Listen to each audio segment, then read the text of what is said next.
So if you've heard about fermented garlic and you're as curious as I am about this stuff,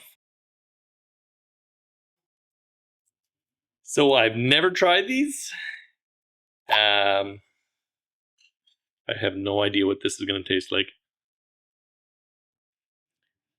Just smells like a very garlicky sauce that you would get, I don't know, in some food.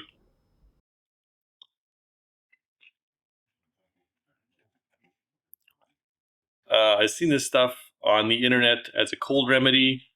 I'm going to try it. I'm going to make some and I'll let you guys know how it works. You only need 2 ingredients, garlic cloves and honey. And preferably this honey should be, unpasteurized raw honey. So I do have that. So let's give it a go. Now if your honey's super thick like mine was, give it 4 hours and make sure that you've got around 1 inch covering the top of the garlic cloves.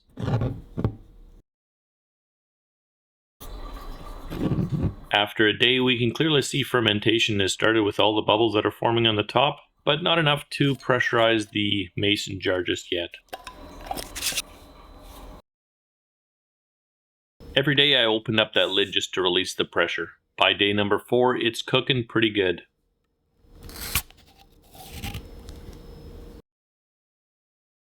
Now anytime I seen the garlic cloves kind of rising to the top, I would just flip the jar upside down for a day. Another thing that I highly recommend is putting a plate underneath. I found out the hard way that some of this honey is inevitably going to flow over the top and kind of make a mess in your cupboard. As the fermentation goes on, this whole liquid gets a whole lot more runny.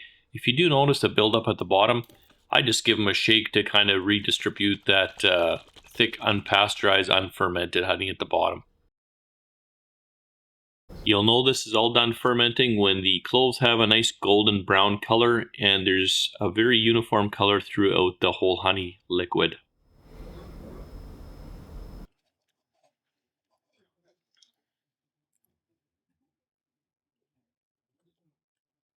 That's not bad at all, actually. The garlic is not that tart. The fermented honey liquid has actually got all the flavor. That's where the shot is, definitely.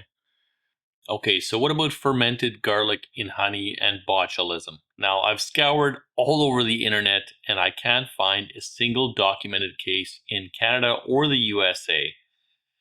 As a safety precaution for myself, what I'm going to do is anytime I do make this, if in the first 2 days I don't see bubbles or ferment, I'm just going to toss it out. Also, during fermentation, you'll want to flip that jar every day to make sure that those cloves are covered in honey. Now, I could also use pH test strips here to make sure that that pH is below 4.6. If it's not, I can just add a splash of apple cider vinegar to get it back underneath 4.6, which is considered the safe range. Now, as far as safe ingredients go, I would never do this ferment with store-bought honey. I will just be buying unpasteurized raw honey locally to make sure it's actually honey and not corn syrup or anything else mixed in there. Garlic cloves, if I want to be really safe, instead of using bagged cloves like I did here, I could use fresh garlic cloves that I peeled myself. So how long is fermented honey garlic good for? If I do a search around the internet, I quickly find the answer, which is around 12 months. I know for myself, that's probably what I'm going to be sticking to. If I make a batch once a year to dominate my cold and flu season, I think I should be well off. So what about flavor? When does this stuff taste the best? The general consensus on the internet seems to be around 60 days. So why would you make this stuff anyway? This stuff is just brimming with good bacteria, and it's also going to be just one heck of an immune booster. So is there any people that shouldn't be taking honey garlic? If you have an infant underneath the age of 12 months, which is the same rule for raw unpasteurized honey, and if you're actively on blood thinners, you should probably talk to your doctor before you start chewing this stuff down.